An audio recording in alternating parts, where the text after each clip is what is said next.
Nakatagong amo umorder ng sandwich na pahinto nang marinig ang usapan ng dalawang empleyado. Inayos ni Ricardo Fuentes ang luma niyang baseball cap pababa sa kanyang mukha habang pumapasok sa Fuentes' diner. Tumunog ang kampanilya sa itaas ng pinto, pamilyar ang tunog, pero ni isa sa mga staff ay hindi tumingin. Perpekto ang kanyang kasuotan, kupas na maong lumang flannel na kamiseta at 3 araw na hindi pag-ahit ay epektibo. Sa nakalipas na 15 taon, siya ang may-ari ng lugar na ito, mula sa pagiging halos magsarang karinderya hanggang sa pagiging paborito sa lokal na komunidad, na ngayon ay may 4 ng sangay sa buong lungsod. Pero nitong huli, bihira na siyang makadalaw, abala sa mga proyekto ng pagpapalawak at mga pulong kasama ang mga mamumuhunan. Gayunpaman, may bumabagabag sa kanya. Magaganda pa rin ang mga review, pero dumami ang umaalis na empleyado at ang kita ng orihinal na sangay na ito ay misteryosong bumaba kahit mukhang steady naman ang negosyo. "Isa lang ba ang mesa?" Tanong ng isang waitress na hindi man lang siya tiningnan. "Sa counter na lang ako," sagot ni Ricardo. Binaba ng kaunti ang boses para hindi makilala. Pumili siya ng upuan sa dulo ng counter kung saan kita niya ang buong dinner. Abala ang crowd sa tanghalian, mga waiter na nagmamadali, mga kusinero na sumisigaw ng mga order at tuloy-tuloy ang tunog ng register. Sa unang tingin, mukhang normal ang lahat pero hindi maalis kay Ricardo ang pakiramdam na may mali. Doon niya napansin si Alberto, ang matandang dishwasher. Mabagal siyang kumilos pero may layunin, kakaiba sa pagmamadali ng iba. Ang payat niyang pangangatawan at puting-puti niyang buhok ay kapansin-pansin. Tila nasa mid-70s na ang edad, pero ang talas ng mata sa ilalim ng makakapal na kilay ay nagpapakitang alerto pa rin siya. "Ano pong order niyo?" Tanong ng isang batang cashier. Nakalagay sa kanyang name tag ang pangalang Imelda. "Turkey Club at kape," sagot ni Ricardo, sabay abot ng 25 piso. Habang tinitipa ni Imelda ang order, itinuro ni Ricardo si Alberto. Matagal na ba siyang nagtatrabaho rito? Umikot ang mata ni Imelda, parang habambuhay na. Dapat nagretiro na yan nun pa kung ako ang tatanungin. Patuloy na pinanood ni Ricardo si Alberto habang umiinom ng kape. Walang pahinga ang matanda, ni hindi siya nagreklamo kahit nang patapon na ibinagsak ng isang busboy ang tray ng maruruming plato na nagbuhos ng tubig sa kanyang apron. Napansin ni Ricardo na binabati ng mga customer si Alberto at lagi siyang may ngiti o mabait na tugon. Maya-maya may hindi inaasahang nangyari. Isang batang ina na may dalang 2 anak ang natapos kumain at pumunta sa counter para magbayad. Pero pagbukas ng kanyang pitaka, nagbago ang ekspresyon niya. May binulong siya kay Imelda na nairita at tinawag si John, isa pang cashier ayon sa kanyang name tag. Nagbulungan ng dalawa, halatang naiinis habang lalong nahiya ang ina. Nagsimulang kumabog ang damdamin ng mga bata sa tensyon. Napansin agad ni Alberto na naglilinis ng kanyang istasyon. Agad niyang pinunasan ang mga kamay at lumapit sa register. Hindi narinig ni Ricardo ang usapan, pero nakita niyang palihim na iniabot ni Alberto ang pera kay Imelda. Kita sa mukha ng ina ang luwag ng loob. Ilang beses siyang nagpasalamat kay Alberto bago umalis kasama ang mga anak. 3 beses na iyan ngayong linggo. Reklamo ni John kay Imelda, sapat ang lakas ng boses para marinig ni Ricardo. Malulugi ang matandang tanga kakasagip sa mga walang pag-asa. Tumawa si Imelda, parang may pera pa siya, natutulog nga lang sa bulok niyang kotse. Humigpit ang hawak ni Ricardo sa tasa ng kape. Dumaan si Maria, ang shift manager. Bahagyang naalala ni Ricardo na siya ang nag-hire dito ilang taon na ang nakalilipas, pero wala siyang kamalay-malay sa nangyari. Habang lumilipas ang hapon, patuloy ang panonood ni Ricardo. Hindi umalis si Alberto kahit tapos na ang shift niya, patuloy sa paglilinis sa mga sulok na hindi napapansin ng iba.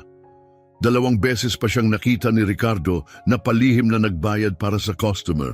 Isang teenager na decline ang card at isang matandang lalaki na litong-lito sa presyo. Bakit kaya ginagawa niya yon? Tanong ni Ricardo sa lalaking katabi niya, sabay turo kay Alberto. Si Alberto? Mabuting tao yan, sagot ng lalaki na si Ron isang suki ng diner. Namatay ang asawa niya mga 5 taon na. Cancer. Naubos lahat ng meron sila. Ayaw tumanggap ng tulong. Marunong siyang mahiya. Kaya nagtatrabaho pa rin kahit masakit na mga kasukasuan niya. Umiling si Ron. Masakit marinig ang sinasabi ng mga batang ito tungkol sa kanya. Wala nang kagaya ni Alberto ngayon. Habang lumilipas ang oras, napansin ni Ricardo na umiiling si Alberto tuwing akala niya ay walang nakatingin. Pinupunasan niya ang likod habang yumuyuko pero hindi siya tumigil. Hindi siya nagreklamo kahit minsan. Nang may waitress na nakababa ng tray, agad siyang lumapit dala ang mop. May banayad ng ngiti. "Huwag kang mag-alala, Hija," sabi niya. "Natural lang ang aksidente." Dumaan si John, sabay bulong na sapat para marinig, "Oo, lalo na kung may mga matandang pabigat na dapat nasa home for the aged na." Napatingin ang waitress, pero wala siyang sinabi habang tumatawa si John palayo. 5:00 na nang dumating ang panggabi na staff. Matagal nang dapat umuwi si Alberto, pero sinimulan pa niyang linisin ang grease trap, isang trabahong madumi at karaniwang iniiwan sa night crew. "Alberto, umuwi ka na," sabi ni Maria habang nag-aayos. "Kaya na yan ng night crew." "Tatapusin ko lang ito," sagot ni Alberto. "May sakit si Jake ulit. Ayos lang yan." Hindi na sumagot si Maria. Pakiramdam ni Ricardo, madalas itong mangyari. Habang umiinom ng pangatlong tasa ng kape, napansin niya sina John at Imelda na nagbubulungan sa dulo ng counter, panay ang sulyap kay Alberto. Nakakabahala ang kilos nila, palihim, may mga pilyong ngiti at madalas tumitingin kung may nakikinig. Biglang nainis si Imelda sa register at tinawag si John. Sabay nilang binilang ang laman ng cash drawer. Halatang nag-aalala, saka biglang sinabi ni John ng malakas, "Kulang na naman, 3 beses ngayong linggo!" Singit ni Maria, biglang alerto. "Magkano?" 42. Sigaw ni Imelda, sapat lang ang lakas ng boses para marinig ng ilang customer malapit. Pareho lang ng Martes at Huwebes. 35 dolyar lang nung mga araw na yon. Nanatiling tahimik si Ricardo, pinagmamasdan si Alberto na biglang tumuwid ang likod nang marinig ang boses ni Imelda.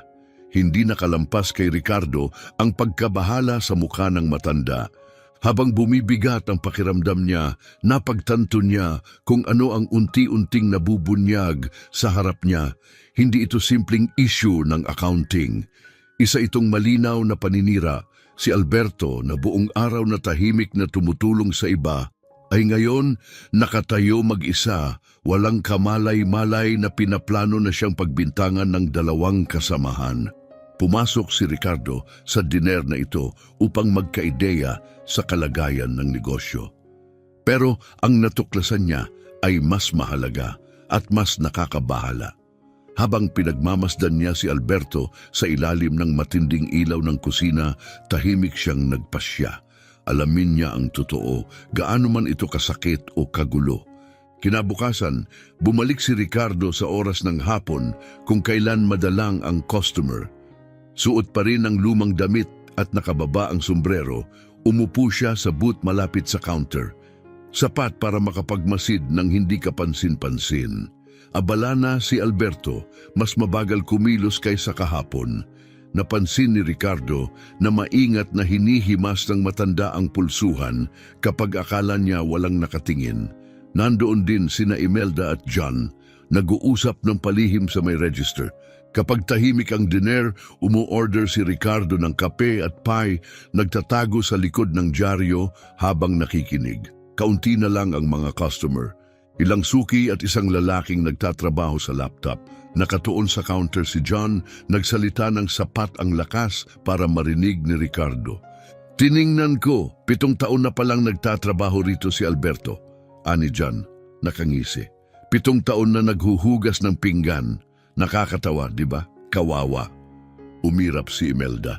Mas kawawa pa. Palagi siyang sumasalo sa mga palpak, gaya ng nanay kahapon. Seryoso, ano ba gusto niyang patunayan? Nagpapakabayani gamit ang maliit niyang pensyon. Tumawa si John. Sigurado akong kumakain ng cat food yang si Lolo para lang makatipid. Nanginig ang panga ni Ricardo at mas humigpit ang hawak niya sa tasa ng kape. Itinayo niya ang diner na ito na may layuning maging tahanan para sa mga customer at empleyado. Ang marinig ang sariling staff na nangungutya sa kagaya ni Alberto ay nagpapakulo ng dugo niya. Sigurado ako doon siya natutulog sa bulok na Buick, dagdag ni Imelda sa mahinang boses. Nakita mo na ba, malamang sa likod ng sasakyan siya humihiga? Mas parang karton sa likod ng Walmart, sabay tawa ni John. Hindi tumawa si Imelda sa pagkakataong ito. Sa halip nagbago ang tono ng kanyang boses. Kahit ano pa, nagiging problema na siya. Napapansin na ni Maria na may kulang sa register. Biglang naging seryoso ang usapan, lalo silang lumapit sa isa't isa, bumulong, pinilit ni Ricardo marinig lahat. Ganito plano ko, bulong ni John habang palingalinga. Alam na natin na si Alberto palihim na nagsusuksok ng pera sa register kapag hindi makabayad ang customer, pero hindi alam ni Maria yon. Ang alam lang niya, may kulang sa kita. Napangiti si Imelda habang nauunawaan ang ibig sabihin. Kaya kung tutulong tayo para medyo kulang pa lalo. Eksakto, tango ni John. Tapos tiyakin nating mahuhuli siya ni Maria malapit sa drawer. Iisipin niyang si Alberto ang nagnanakaw. May malamig na pakiramdam na lumukob sa dibdib ni Ricardo. Hindi lang basta biro ang ginagawa nila kay Alberto. Isa itong planadong paninira. Gusto na niyang tumayo at harapin sila, pero pinili niyang magkunwaring nagbabasa pa rin ng dyaryo. Bakit? Tanong niya sa sarili, bakit nila ginagawa to sa kanya? Parang may sumagot, nagsalita si John, may pinsan akong naghahanap ng trabaho. Mas bata, mas mabilis kaysa kay Lolo. Pag nawala si Alberto, pwede ko siyang ipasok, tapos hati kami sa referral bonus. At sawa na ako sa panunood sa kanya habang paika-ika, bulong ni Imelda. At wag mo akong simulan sa mga customer. Ay Alberto, ang bait mo. Ay Alberto, ikaw na ang pinakamalambing, Kadiri. Bukas na ang araw, sabi ni John na parang final na desisyon. Si Maria ang mag-iimbentaryo kaya tutok siya sa pera. Sisiguraduhin nating may mapapansin siyang mali. At sisiguraduhin nating si Alberto lang ang may sala. Nag-bump fists ang dalawa sabay ngiti habang may pamilyang bagong dumating at umupo sa booth. Nanatiling nakaupo si Ricardo, parang nagyelo sa kinauupuan. Matagal nang malamig ang kape niya pero hindi niya iyon napansin. Galit at pagkabigla ang nangingibabaw sa kanyang damdamin. Hindi lang ito masamang asal, isa itong sinadyang pag-atake sa isang taong walang ginawa kundi ang tumulong. Habang lumilipas ang hapon, mas naging mapanuri si Ricardo kay Alberto. Sa kabila ng pananakit ng katawan, patuloy sa trabaho si Alberto, walang reklamo. Nang may waitress na natapilok at nabitawan ang tray, si Alberto agad ang tumulong, pinakalma pa si manager. Nang masira ang coffee machine, si Alberto ang nag-ayos kahit dapat ay nakauwi na siya. At muli, nang may teenager na hindi makabayad, nakita ni Ricardo na palihim na inabot ni Alberto ng pera si Imelda. Maya-maya, narinig ni Ricardo si John na kausap si Alberto sa may hugasan. Bakit mo pa ginagawa yan? Tanong ni John, may halong panunuya. Umiling lang si Alberto.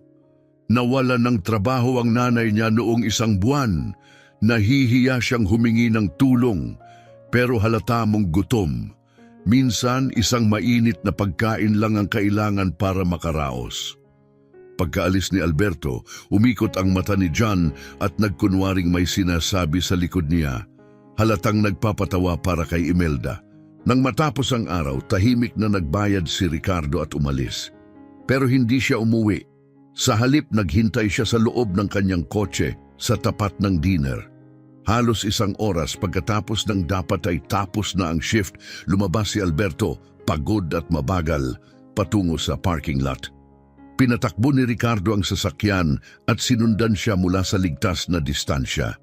Sa wakas, umandar ang lumang Buick ni Alberto, umusok at tumakbo ng mabagal habang tinatahak ang daan palabas ng lungsod.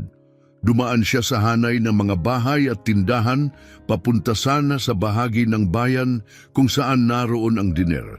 Pero imbes na pumasok sa parking lot, lumiko siya sa isang maputik na daan sa likod ng mga bodega. Maingat na sinundan siya ni Ricardo mula sa ligtas na distansya, naka-off ang headlights at dahan-dahang nagmaneho sa bakubakong daan. Huminto ang kotse sa likod ng mga puno, halos hindi kita mula sa kalsada.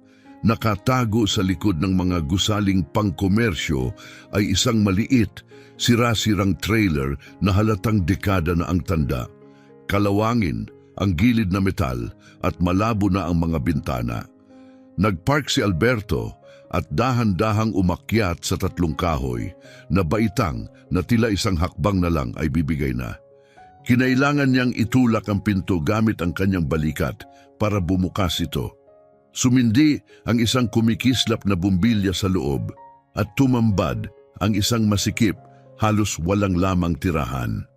Tahimik na nanatili sa kanyang sasakyan si Ricardo habang bumabalot sa kanya ang matinding hiya.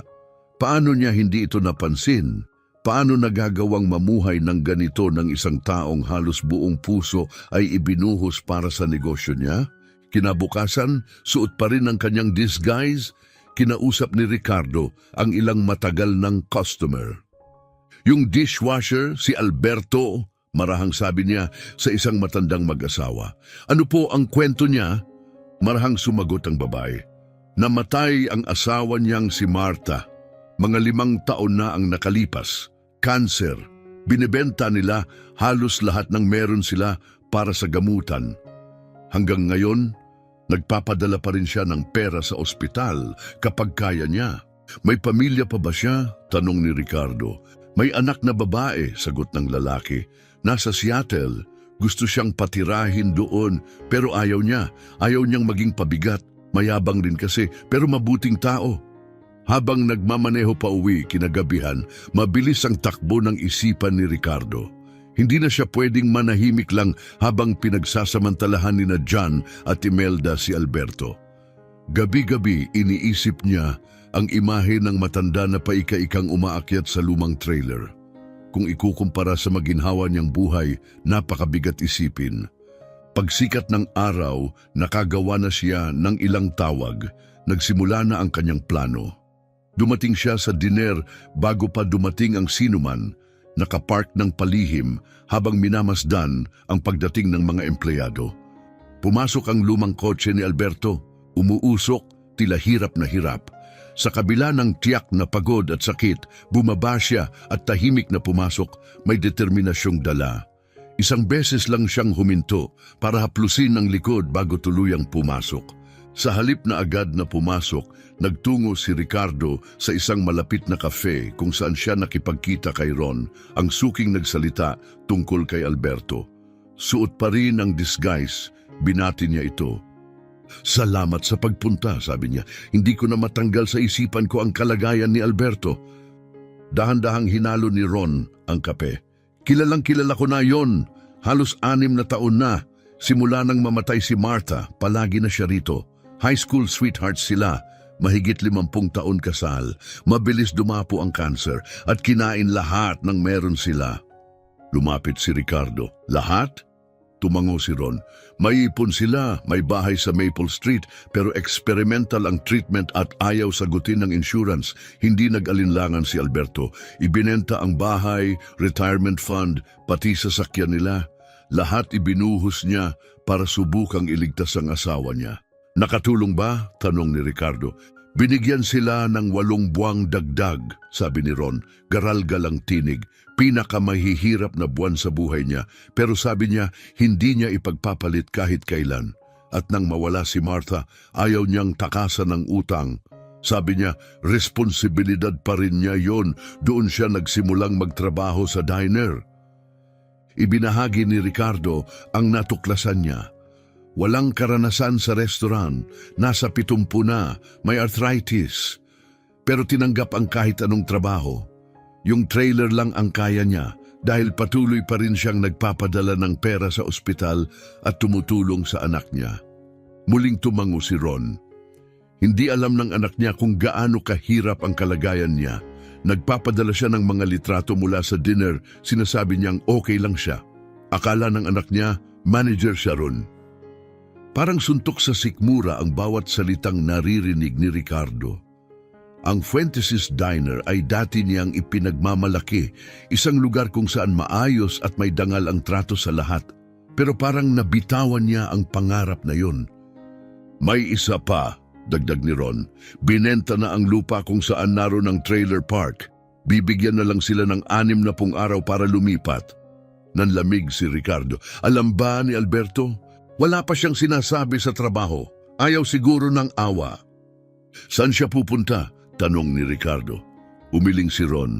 Wala. Mahal ang renta dito. Tumatawag na raw palagi ang anak niya, hinihimok siyang lumipat sa Seattle, pero ayaw pa rin. Bakit? Tanong ni Ricardo. Kahit may kutob na siya, simple lang ang sagot ni Ron. Dahil sa diner, sa mga taong natutulungan niya, sa mga customer na nakakakilala sa kanya, yan ang mundo niya ngayon. Sabi niya, doon lang siya nakakaramdam ng saysay. Matapos magpasalamat kay Ron, bumalik si Ricardo sa dinner. Nagsimula na ang umagang rush. Tahimik siyang naupo sa paborito niyang booth sa likod at nagmasid. Si Alberto, abalang-abala sa likod, naghuhugas ng pinggan at minsan tumutulong pa sa pagligpit ng mesa kapag kinakailangan. Kahit halatang sumasakit ang mga kasukasuan niya, hindi siya tumigil, hindi siya nagreklamo. Samantala, sina Imelda at John ay unti-unti nang isinasagawa ang kanilang plano. Nakita ni Ricardo kung paanong mali-maling sukli ang ibinibigay ni John sa mga customer, palihim na kinukupit ang barya gamit ang mabilis na galaw. Si Imelda naman ay kunwaring navi-void ang totoong transaksyon, ginugulo ang balanse ng register. Sa tuwing nagkakatinginan sila o pasimpleng ngumiti habang tumitingin kay Alberto, lalong humihigpit ang panga ni Ricardo. Isang perpektong bitag ang binubuo nila at si Alberto ni hindi niya alam na papunta siya roon.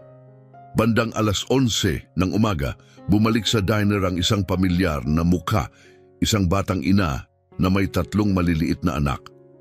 Siya ang parehong babae na tahimik na tinulungan ni Alberto ilang araw ang nakalipas. Habang lumalapit sa register para magbayad, napansin ni Ricardo na maingat nitong binibilang ang maliit na tumpok ng barya. Nanigas ang kanyang mga balikat nang mapagtantong kulang na naman ang dala niya. Namula ang kanyang pisngi sa hiya. Pasensya na talaga, bulong niya kay Imelda. Akala ko sapat na. Pwede ko na lang bang iwan ng tip bilang pambayad sa kulang? Ngumiti si Imelda ng matamis. Ang klase ng ngiting may tinatagong pangungutsya sa ilalim ng magalang na anyo. O hindi na kailangan yon.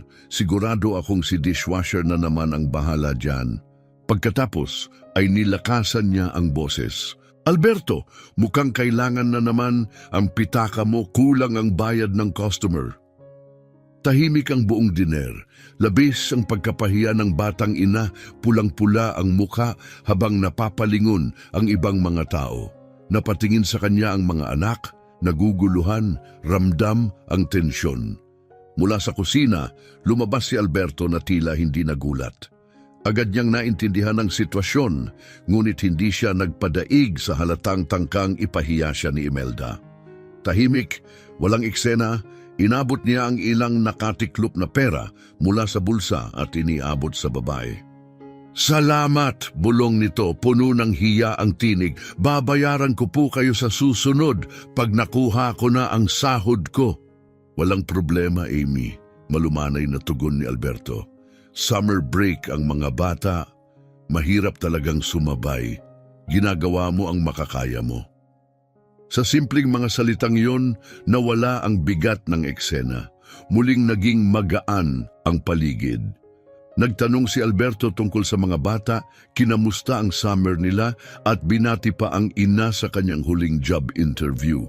Nang makaalis sila, buo pa rin ang dignidad ng babae at ngiti ang iniwan sa mukha ng kanyang mga anak. Pero malapit sa counter, narinig ni Ricardo sina John at Imelda na nagbubulungan. Nice, panibagong 15 pesos na pwede nating ipasa kay Lolo, sabi ni John. Bubulwak si Maria kapag nakita niyang kulang na naman ang kita. At iyon na ang huling patak. Tumayo si Ricardo, lumabas ng diner at agad tumawag sa telepono. Panahon na para isakatuparan ang huling bahagi ng kanyang plano. Pagbalik niya makalipas ang ilang minuto, lumabas si Maria mula sa opisina, may hawak na kalkulator at may seryosong ekspresyon sa mukha. Hindi tumutugma ang mga numero, pahayag niya sa buong lugar. Halos $100 ang kulang sa linggong ito lang. Agad lumapit si John, sabik na kontrolin ang usapan. Napansin ko rin po may mga kakaibang nangyayari sa register. Siguro dapat nating i-check ang security footage? Napabuntong hininga si Maria. Matagal nang sira ang mga kamera, ayaw aprubahan ng may-ari ang pondo para palitan. Nagulat si Ricardo. Tahimik niyang isinulat sa isip ang paalala na kausapin ang regional manager tungkol doon. Well, sabat ni Imelda kunway nag-aalala, may nakita po akong isang tao malapit sa register kahapon. Hindi naman siya karaniwang humahawak ng pera. Dumapo ang kanyang tingin direkta sa dishroom. Naging seryoso ang mukha ni Maria. Si Alberto, hindi parang siya ang gagawa ng ganon. Lahat tayo nagiging desperado, dagdag ni John, kunwaring maunawain, lalo na kung matanda na walang pensyon, walang ipon. Mula sa kanyang upuan, pinagmamasdan ni Ricardo si Alberto na abala sa paghuhugas. Wala siyang kamalay-malay sa mga paninirang ibinubulong laban sa kanya. Ang kamay niya namumulat-tuyot mula sa mainit na tubig at matapang na sabon, pero patuloy siya sa trabaho. Tahimik, maayos at buong respeto ang kilos. Sa sandaling iyon, muling nagpasya si Ricardo. Bukas, hindi lang basta pagharap sa 2 tusong empleyado ang mangyayari. Magsisimula ang mas malawak na pagbabagong ugat sa mismong puso ng kanyang negosyo, isang panunumbalik ng kanyang mga halaga at pagtitiyak na ang mga kagaya ni Alberto ay hindi na kailanman kailangang mamuhay sa mga sira-sirang trailer o magtrabaho ng hindi kinikilala. Umalis si Ricardo sa diner na puno ng determinasyon. Ang galit na dati tila malayo, ngayoy apoy na sa dibdib niya. Oo, haharapin ni na John at Imelda ang nararapat, pero higit doon, haharapin din niya ang sariling pagkukulang. Pinabayaan niyang lumihis ang kanyang pangarap at dito iyon magtatapos. Kinabukasan, dumating si Ricardo ng maaga tulad ng 2 araw na lumipas, pero ngayon, hindi na para magmasid. Ngayon ay para sa katarungan. Pagkatapos ng magdamagang paghahanda at mga tawag, handa na ang bawat detalye ng kanyang plano. Suot pa rin ng parehong kaswal na damit at baseball cap. Umupo siya sa kanyang nakasanayang booth, nakapwesto para makita ang parehong register at ang istasyon ni Alberto. Nagsimula ang shift gaya ng dati. Dumating si Alberto gamit ang kumakalampag niyang kotse, pumasok ng tahimik. Mas mabagal kaysa dati, pero may layunin pa rin. Sina Imelda at John ay dumating na magkasama, nagbubulungan at nagangingitian na parabang walang mali. Si Maria ay abalang pabalik-balik mula opisina sa front, bakas pa rin sa mukha ang bigat ng problema sa salapi. Eksaktong 10:15, tumunog ang kampanilya sa pinto. Pumasok ang isang babaeng nasa maagaang 30, hawak ang kamay ng isang batang babae, siguro 5 taong gulang. Simple at malinis ang kanilang damit, pero halatang dumaraan sa hirap. May gasgas ang sapatos at ang jacket ng bata ay may tinahing manggas. Siya si Jessica Miller, isang single mom na kinontak ni Ricardo sa pamamagitan ng lokal na outreach program. Hindi siya umaarte, totoo ang kanyang kalagayan. Pero pumayag siyang tumulong kapalit ng isang mapagkaloob na donasyon para sa pag-aaral ng kanyang anak. Umupo sina Jessica at ang anak niyang si Lily malapit sa counter. Lumapit si Imelda, nakamaskara na naman ng customer service mode. "Ano po ang order natin ngayon?" tanong niya ng masigla. "Isang grilled cheese lang para sa anak ko," sagot ni Jessica, "at isang tasa ng sabaw para sa akin." Makalipas ang 20 minuto matapos nilang kumain ng tahimik, lumapit si Jessica sa counter. Binuksan niya ang kanyang luma ng pitaka at biglang napatigil. Bumagsak ang kanyang mukha, bakas ang tila tunay na pagkabalisa. "Pasensya na talaga." Mahina at may pigil na emosyon ang boses ni Jessica habang kausap si Imelda. "Akala ko sapat na ang dala kong cash. Sira ang card ko simula kahapon. May problema raw sa bangko na hindi pa nila naayos. Kulang ako ng 16 na piso." Biglang nagbago ang ekspresyon ni Imelda mula magalang patungong malamig. "Well, hindi naman kami charity dito," malamig niyang sagot. "Siguro sa susunod, siguraduhing sapat ang dala mong pera bago umorder." Napuno ng luha ang mata ni Jessica at napatingala ang anak niyang babae sa kanya. Halatang nararamdaman ang bigat ng sitwasyon. "Pwede po ba akong tumulong sa kusina o maglinis kahit sandali?" Mahinang tanong ni Jessica. "Wala po akong ibang mapuntahan ngayon. May mga empleyado na kaming binabayaran para maghugas ng pinggan," sagot ni Imelda. Halos hindi na itinatago ang paghamak sa tono. Mula sa dish window, nakita ni Alberto ang lahat. Pinunasan niya ang kanyang mga kamay sa tuwalya at agad lumapit ng walang pag-aatubili. "Wala yon, ako na ang bahala," marahan niyang sabi habang iniaabot ang pitaka. Umiling si Jessica, pilit pinapanatili ang papel na ginagampanan. "Hindi po kailangan, huwag niyo na pong gawin yon." Ngunit nginitian lang siya ni Alberto. "Lahat tayo dumaraan sa mahirap na panahon, basta ipasa mo na lang ang tulong kapag kaya mo na." Habang iniabot ni Alberto ang pera para bayaran ng kulang ni Jessica, napansin ni Ricardo na pinapanood sila ni John mula sa pangalawang register. Nakangisi, may halatang tagumpay sa mukha. Ang plano ay nangyayari eksakto sa inaasahan. Nagpasalamat si Jessica kay Alberto nang paulit-ulit bago tahimik na umalis kasama ang kanyang anak. Wala pang 10 minuto ang lumipas nang lumapit si John kay Maria na noon ay nagre-repaso ng mga resibo sa counter. "Hey Maria!" sabi niya ng malakas, sapat para mapansin ng iba. "Baka gusto mong tingnan ulit ang Register 1. Mukhang kulang na naman. May nawawalang 20 pesos. Sumimangot si Maria. "Hindi pwede. Kakatapos ko lang balansehin yon mga 1 oras na ang nakalipas." Sumingit si Imelda kung may nag-aalala. "Actually, may napansin din ako kanina, yung babae hindi mabayaran ng buo ang order niya at pagkatapos nun, nakita ko si Alberto malapit sa drawer. Nagsisilbi ako sa ibang mesa noon pero tumatak talaga sa akin." Lalong lumiit ang mga mata ni Maria sa pag-aalala. "Sinasabi mong si Alberto? Hindi siya ang tipong gagawa ng ganun." Kung nagigipit ang tao, kung minsan gumagawa sila ng hindi inaasahan, dagdag ni John, na kunwari may malasakit. "Matanda na siya, siguro wala nang ipon, baka i-check mo na lang ang cameras." Tumingin siya kay Maria na may halatang panunuya. "Ay oo nga pala, wala tayong working cameras, di ba? Sakto naman." "This is serious," sambit ni Maria, halatang kabado. "Kung may nagnanakaw, kailangan kong malaman agad."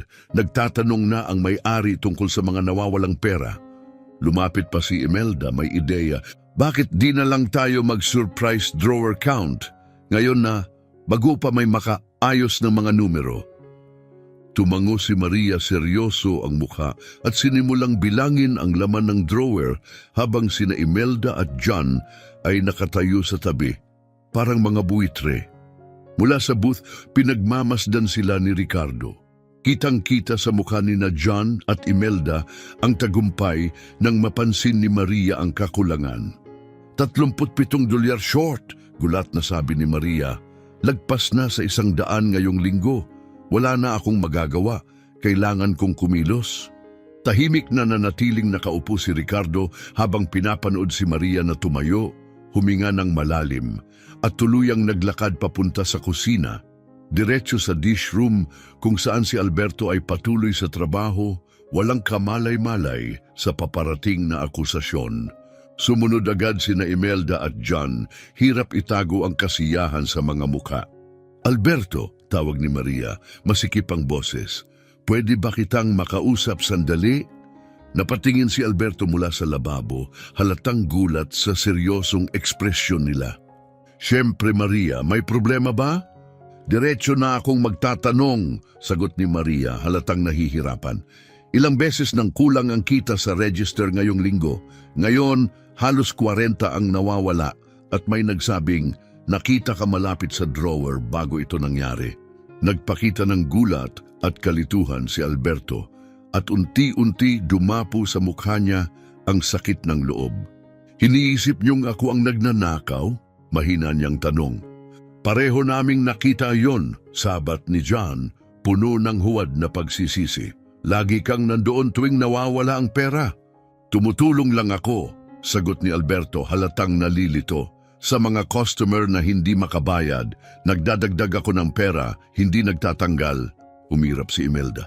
Gamit ang sahod mo sa paghuhugas ng pinggan? Come on! Medyo nanginginig ang mga kamay ni Alberto, hindi malinaw kung dahil sa edad o emosyon. Hindi ko kayang magnakaw, hindi ko magagawa yon, hindi sa lugar na ito. Simula nang mawala ang asawa ko, ang diner na ito ang naging dahilan kung bakit ako nagpapatuloy. Nag-alinlangan si Maria, kita sa mata niya ang pagkalito.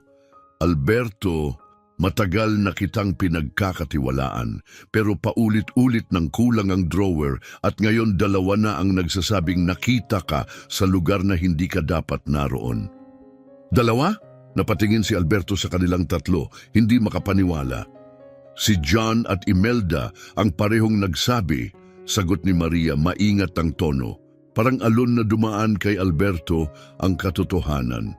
Kita sa kanyang mata ang sakit ng pagtataksil, pero hindi siya sumigaw, hindi siya nagturo ng daliri.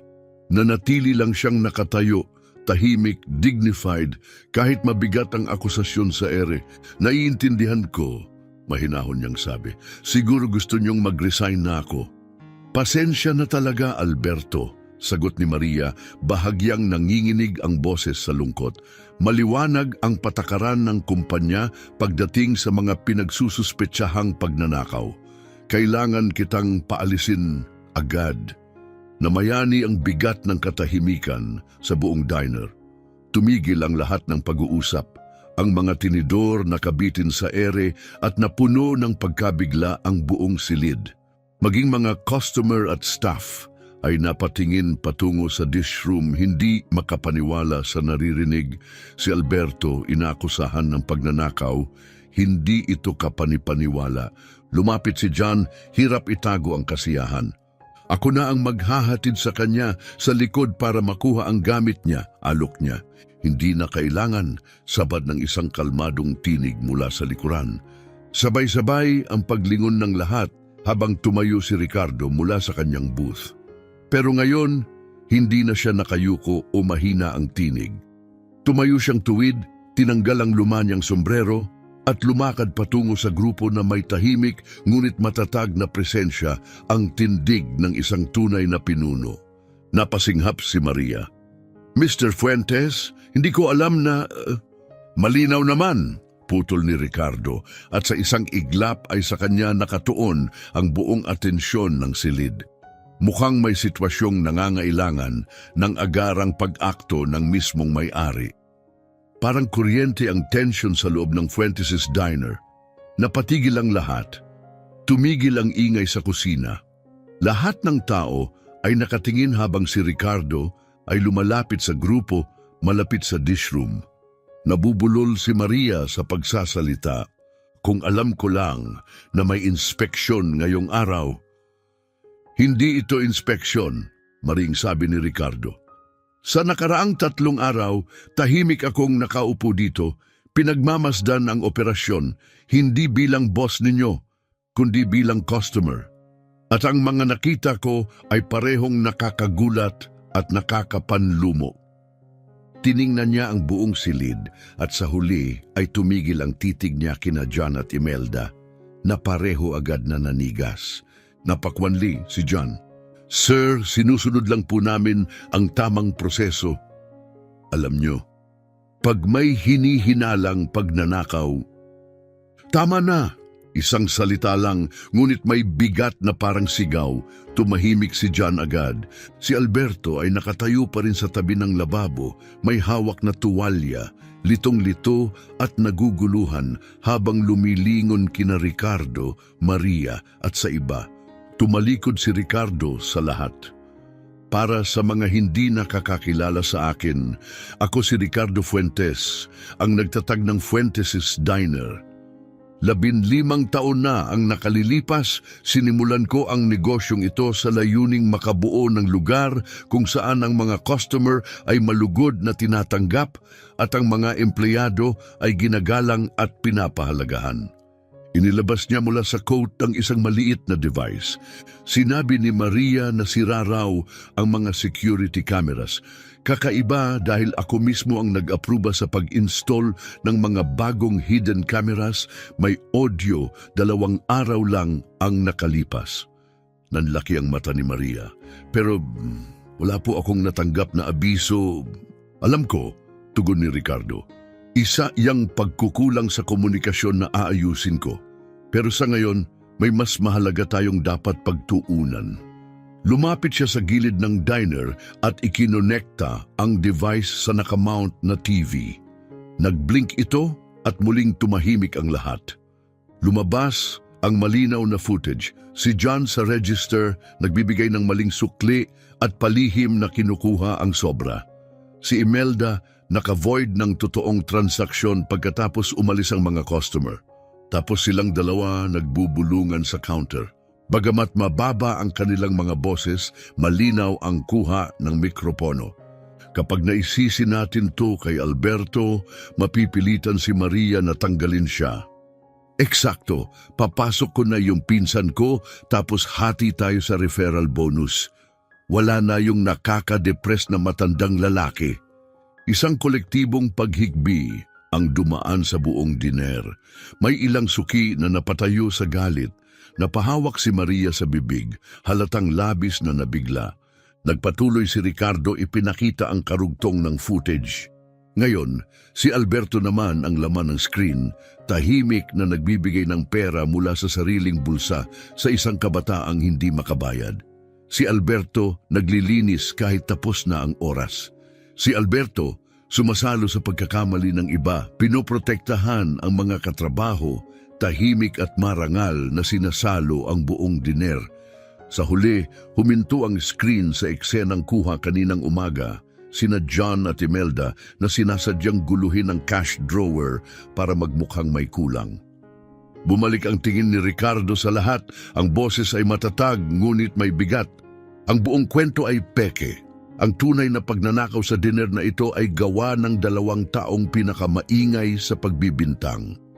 Halos himatayin si John. Mr. Fuentes, teka lang po, malaking pagkakaintindi lang po to. Pagkakaintindi? Matalim na sagot ni Ricardo. Ang pagtutok sa isang inosenteng tao, pagkakaltas sa pera ng customer at paninirang puri, yun ba ang tinatawag mong pagkakamali? Nagsimula ng lumuha si Imelda, bumabagsak ang luha sa kanyang makeup. Hindi niyo sinadyang mahuli, malamig na putol ni Ricardo. Yan ang totoo. Bumaling siya kay Maria. Alam mo ba na si Alberto ay nakatira sa isang sira-sirang trailer sa likod ng diner dahil hanggang ngayon ay nagpapadala pa rin siya ng pera sa ospital buwan-buwan para sa bayarin ng kanyang yumaong asawa. Na minsan ay hindi siya kumakain para matulungan ang ibang taong kulang sa bayad? Na pumapasok siya ng maaga, umuuwi ng lat at nagtatrabaho sa kabila ng matinding pananakit ng katawan para lang hindi maabala ang iba? Umiling si Maria, namumuo ang luha sa mata. Hindi ko po alam. Tumingin si Ricardo sa buong silid. Ako rin, hindi ko alam. Dahil sa pagdaan ng panahon, nakalimutan ko nang tumingin sa mga taong bumubuo ng lugar na ito. Kasalanan ko yun at dito na yon magtatapos. Sa wakas tumingin siya kay Alberto na nakatayo pa rin, tahimik, litong-lito, nanginginig ang kamay, hindi sa takot, kundi sa damdaming hindi maipaliwanag. Alberto Cruz, wika ni Ricardo, ang boses ay matatag ngunit puno ng init. Ikaw ang puso ng diner na ito at hindi ko hahayaang lumipas pa ang isang araw na hindi yan kinikilala. Bigla na lang sumugod si John paalis ng diner, takot na takot ang muka, pero bago pa siya makalapit sa pinto, dalawang matipunong suki ang tahimik na humarang sa kanya. Hindi ka pa pwedeng umalis, malamig, nasabi ni Ricardo.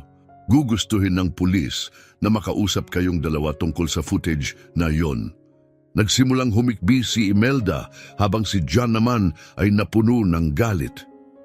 Hindi nyo to pwedeng gawin, may mga karapatan kami. Tama, sagot ni Ricardo, mahinahon ngunit malamig. May karapatan kayong manahimik at lubos kong inirerekomenda na gamitin niyo yon. Saktong pagbukas ng pintuan sa harap, pumasok ang dalawang unipormadong pulis, ang huling bahagi ng maingat na plano ni Ricardo. Tinawagan niya sila kaninang umaga, ibinahagi ang ebidensya at inimbitahan silang naroon sa tamang oras. Habang inaaresto at inilalabas sina John at Imelda, nakaposas at kilala na ng lahat ang kanilang ginawa, bumalot ang mabigat na katahimikan sa buong silid. Tanging ang bulungan ng mga shocked na customer at ang pagsara ng pinto ang maririnig. Bumaling si Ricardo kay Alberto na napanood ang lahat mula sa dish room. Nakapagtimpi sa gitna ng unos, nananatiling marangal sa kabila ng lahat ng paratang. Alberto, malumanay na wika ni Ricardo, malaki ang pagkakautang ko sa iyo, hindi lang ngayong araw, kundi sa lahat ng taon na pinabayaan kong hindi makita ang bigat ng pasan mo. Sana'y payagan mo akong itama ang pagkukulang na yon. Tumingin si Alberto, kalmado ang mga mata, walang galit kundi kababaang loob. Hindi na kailangan ng paumanhin, Ginoong Fuentes, sagot niya ng may banayad ng ngiti. Umiling si Ricardo, ang hindi pag-alam, hindi rason, pero ipinapangako ko sa iyo. Mula ngayon, malalaman ng lahat kung anong klasing tao ka talaga. At sa puntong iyon, nagpalakpakan ang buong diner. Nakatayo ang mga customer, nagsisigawan ng bravo. Habang ang iba'y nagpupunas ng luha, tinatawag ang pangalan ni Alberto. Mahinang tumango si Alberto bilang tugon, nahihiya pero halatang lubos ang pasasalamat. Ito ang sandali niya at matagal na itong nararapat. Sa labas, dahan-dahang umusad ang police car na lulan sina John at Imelda, pinapanood ng tahimik ng mga staff. Ang natira, hindi lang kagaanan ng loob, kundi pagkaunawa. Isa itong leksyong hindi malilimutan, tungkol sa katotohanan, sa prinsipyo at sa tahimik na kapangyarihan ng paggawa ng tama. Kinabukasan, muling nagbukas ang Fuentes' dinner gaya ng nakagawian, pero ibang-iba ang enerhiya sa loob. Kumalat na ang balita sa buong bayan. Napuno agad ang lahat ng upuan, hindi lang para sa karaniwang almusal, kundi para makibahagi sa isang espesyal na sandali, isang pagbubunyi para sa lalaking dati simpleng tagalinis lang sa kanilang mata, ngunit ngayoy hinahangaan nila ng buong puso, si Alberto Cruz. Maagang dumating si Ricardo, suot ang simpleng polo at maong iniwan ang formal na suit. Ngayon, hindi siya CEO, isa siyang kasama, isang ka-team. Dumating si Alberto gaya ng nakagawian, ngunit halatang overwhelmed. Tinatawag siya ng mga customer sa pangalan, kinakamayan, binibigyan ng ngiti at taos-pusong pasasalamat. Kahit nahihiya, tinatanggap niya ang bawat isa. Dala pa rin ang kanyang tahimik na kabaitan. Alberto, tawag ni Ricardo, kumakaway mula sa opisina. Pwede ba kitang makausap saglit? Muling tumahimik ang diner. Lahat alam, mahalaga ang pag-uusap na ito. Sa loob ng maliit na opisina, itinuro ni Ricardo ang upuan sa harap ng desk. Matagal akong nag-isip kagabi, panimula niya, sa lahat ng nakita ko ngayong linggo tungkol sa iyo, sa kwento mo, sa lakas mo, at kung gaano na nalalayo ang negosyo ko sa kung ano ang dapat sana'y pinaninindigan nito. Tahimik na umupo si Alberto, maayos ang pagkakapatong ng mga kamay. Lagi akong nagpapasalamat sa trabahong ito, aniya. Dumating ito nung wala na akong halos ibang mapuntahan. Tumango si Ricardo. At sa kapalit, ibinigay mo ang lahat. Nagtrabaho ng higit sa inaasahan, pumuno sa pagkukulang ng iba, walang hinihinging kapalit. Itinulak niya ang isang folder sa mesa. Na ito, sabi ni Ricardo, hindi ito pasasalamat lang. Ito ay pagkilala. Simula ngayon, ipopromote kita bilang floor manager. May kasamang malaking dagdag na sahod, full benefits, at schedule na hindi sisira sa kalusugan mo. Wala nang dobleng shift, wala nang mabibigat na trabaho. Binuksan ni Alberto ang folder at tila hindi makapaniwala. Ako, hindi ko maintindihan. Simple lang, sagot ni Ricardo. Ikaw ang konsensya ng diner na ito. Ang leadership, matututuhan yan. Pero ang puso, dangal at katapatan, sa'yo yan mula pa noon. Bago pa makasagot si Alberto, isang pangalawang folder ang inilapag ni Ricardo. May isa pa, aniya. Kagabi nakipag-ugnayan ako sa anak mong si Sara. Biglang napaangat ang ulo ni Alberto, may takot sa mga mata. Nakausap niyo si Sara? Alam na niya ang lahat, sagot ni Ricardo, banayad ang tinig, tungkol sa trailer, sa mga bayarin, sa arthritis mo. Nasaktan siya ng malamang matagal ka nang nagdurusa sa katahimikan. Napuno ng luha ang mata ni Alberto pero hindi siya nagsalita. Sinabi niya sa akin, hindi pasanin ang pagmamahal, isa itong biyaya. Tinapik ni Ricardo ang pangalawang folder. Nasa loob niya ng titulo ng isang maliit na bahay, 3 kanto lang mula rito. Hindi man marangya pero maayos, mainit at higit sa lahat, sayo na yan, walang renta, walang mortgage. Isipin mong para yang 7 taong overdue na bonus. Nanginginig ang mga kamay ni Alberto habang binubuksan ang folder at nakita ang kanyang pangalan sa deed. Tumingala siya, halos hindi makapagsalita. Mr. Fuentes, hindi ko po matatanggap to, sobrang laki. Hindi ito sobra, mariing sabi ni Ricardo. Kung tutuusin, kulang pa nga. Tumigil siya sandali, hinayaang tumimo ang bawat salita. Isa pa, tinawagan ko ang ospital kagabi. Lahat ng natitirang bayarin ni Martha, bawat sentimo, bayad na. At doon, tuluyang gumuho ang pinipigil na lakas ni Alberto. Pumatak ang luha sa kanyang mukhang kinulubot ng panahon, mga taon ng tahimik na pakikibaka, lihim na sakripisyo at marangal na pagtitiis, ngayon ay sumabog sa taos pusong pasasalamat. Bakit? Nanginginig ang boses niya. Bakit mo ginagawa ang lahat ng ito para sa akin?